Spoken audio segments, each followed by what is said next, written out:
Hi, it's Tim Hagen from Progress Coaching, and welcome to another episode of Coaching Conversations. And I wanted to make you aware of something very cool that we're doing on a subscription basis, and we'll put a link in each one of our episodes. But every Wednesday, we're going to be doing what we call an audio podcast workshop. That workshop will be roughly about 14 to maybe 20 minutes per episode, with each month having a theme from a coaching model, using feedback strategically, to coaching self-awareness, and so on. So if you could look in the body or in the content description of each episode, and you will see a link where you can join this subscription. These are literally 4 workshops every month teaching specific strategies to address a particular area of workplace coaching as it relates, again, to things like awareness, motivation, teamwork, and what have you. Here's the cool thing. It's only $10 per month, and each month you will get a handout that we will follow along with. So we also give you a tool for you to take notes as we go through each episode. We hope you'll check it out. Coaching is the number one strategy that will get us through these times. Now, I'm on my soapbox because I teach coaching, I do coaching, I preach about coaching, I speak about coaching, so it's self-serving, right? Let me give you an illustration of why coaching is the number one talent development strategy. So let's take 2 managers. The first manager is what we go through as chief learning officers, as training managers, as coaching practitioners, people that work with managers who need to coach. So when we think about that, I want you to think about the first manager. The first manager gives us the typical reason why he or she doesn't have time to coach. They're too busy. Let's take a second manager. Somebody who leverages industry principles. The Gallup organization reports when we leverage people's strengths, people engage 8 times more than when we lead with constructive feedback. That's a huge transition for some people. Because typically when we ask people, when you get called into the boss's office, what's your first impression? It never fails. It's typically, what did I do wrong? So here's the funny thing.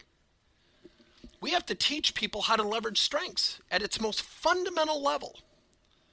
That's why I know coaching is the number one strategy, because the first manager who does not have time because of this pandemic crisis now has to look at his or her people and say, trust me, follow me. I'm going to lead you. I'm going to now converse with you. I'm going to set up some video conference interactions with you, and we're going to have a discussion. Really? You know what the employee's first impression is? Where the heck have you been? So look, I'm going to be very blunt in this podcast.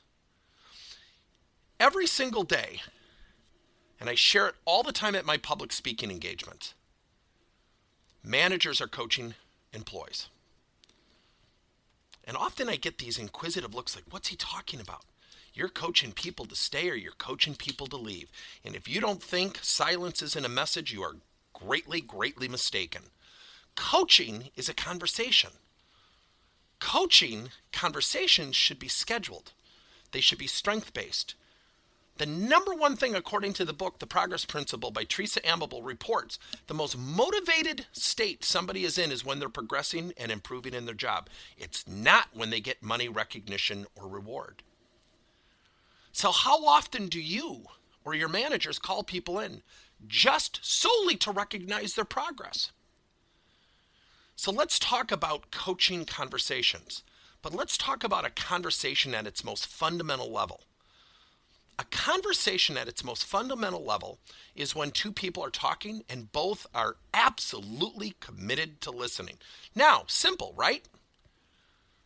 How often do you think about what you want to say while someone's talking? I know I make that mistake. It's something I'm working on. I don't know if we ever perfect it. Yet wouldn't we have better conversations if we were focused on listening and demonstrating active listening by looking at someone and saying, Susie, here's what I've heard you say, and I think this is what you mean. Did I forget anything? See, when we show somebody we're listening, guess what happens to the relationship? It improves. Guess what happens to trust? It accelerates. How often do you demonstrate active listening? How often does your organization train people on practicing active listening? How often Do we train and educate and mentor and coach people on really good questions so we can deepen our relationship with our teammates, our employees, our fellow managers? So let me provide you some perspective.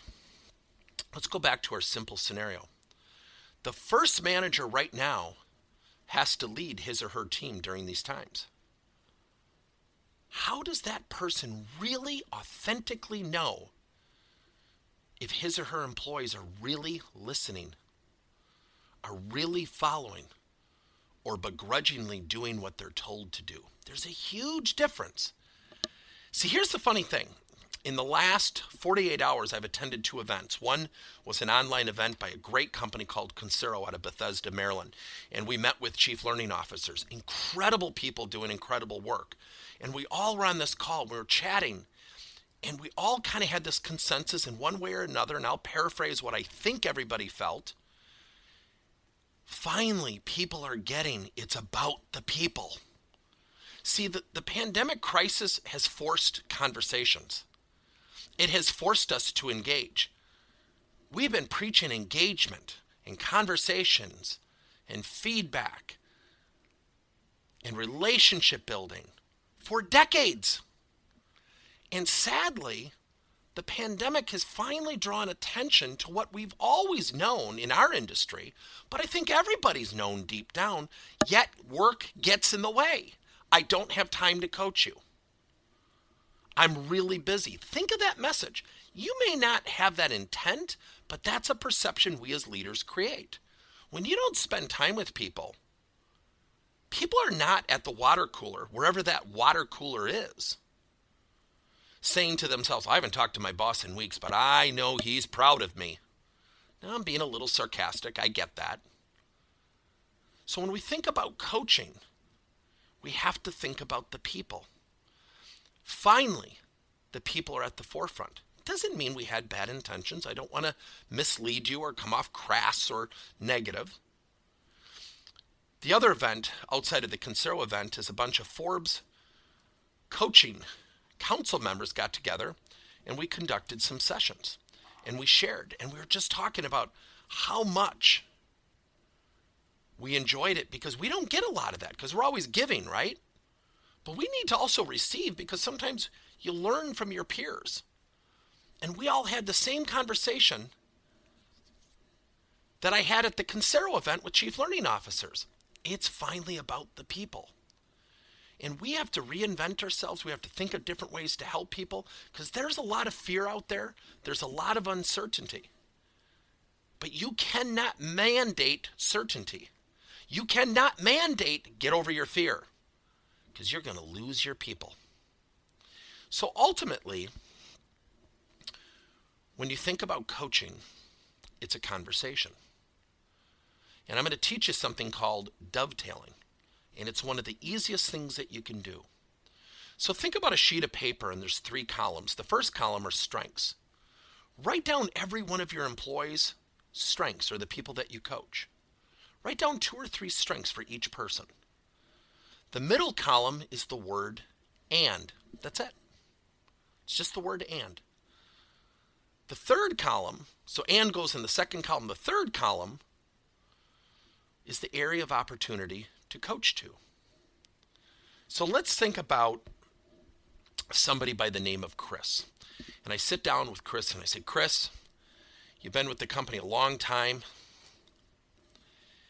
You're a valued member. You know our products inside and out. You know our systems inside and out. And I've absolutely loved working with you. And I want to add to that list you really being proactive and facilitating and sharing your knowledge during this tumultuous time.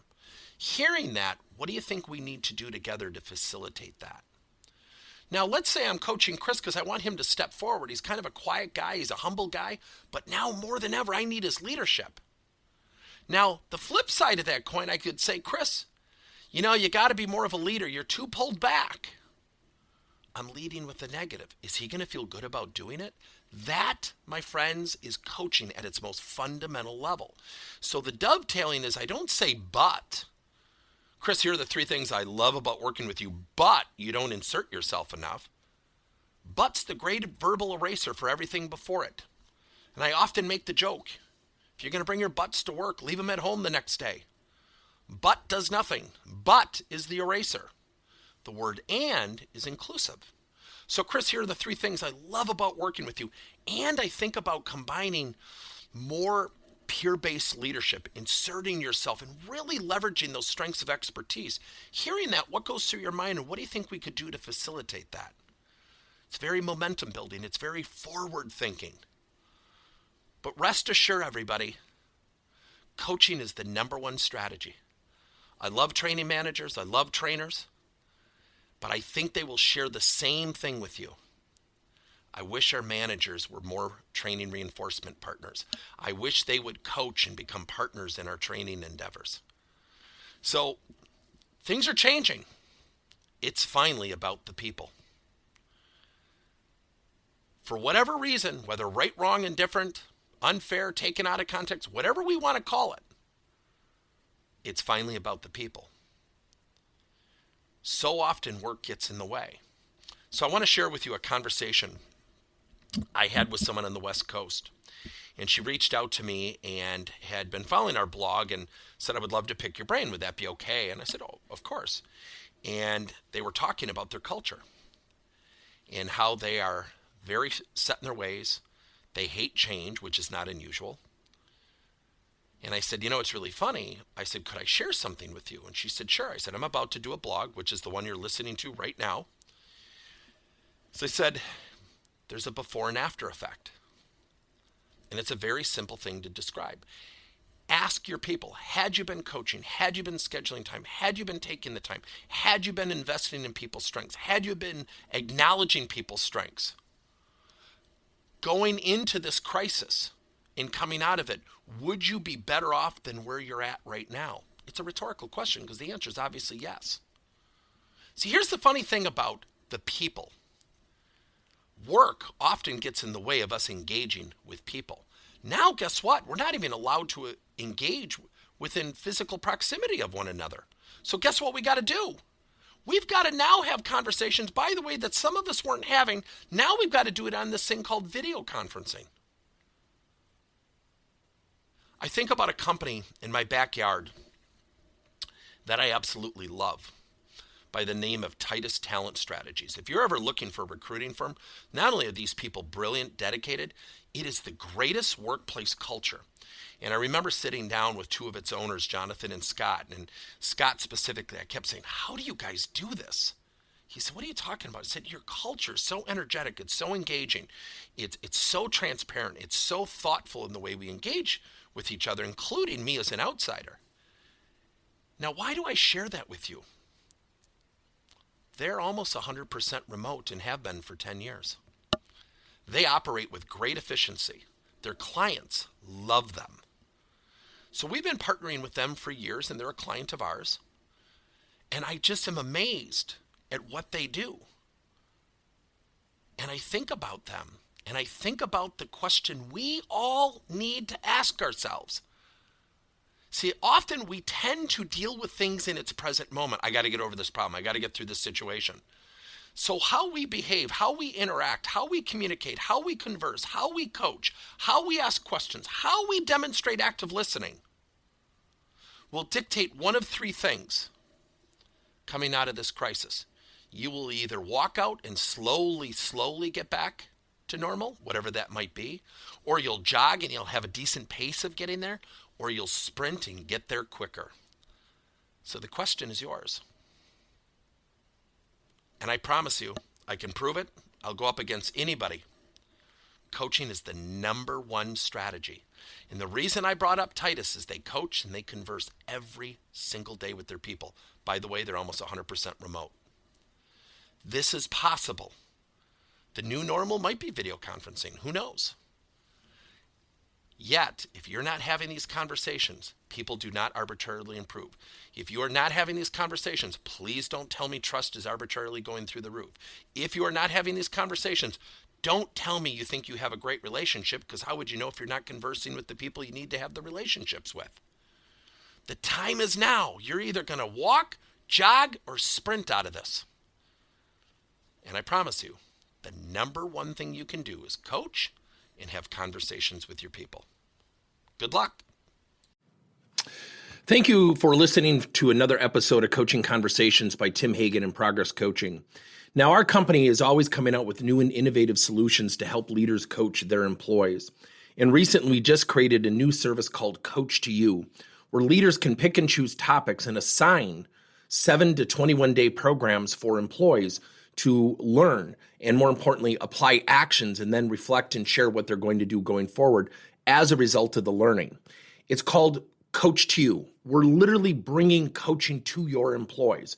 If you're intrigued, we'll have a link in each one of our episodes where you can get more information. And again, thank you so much for listening to another episode.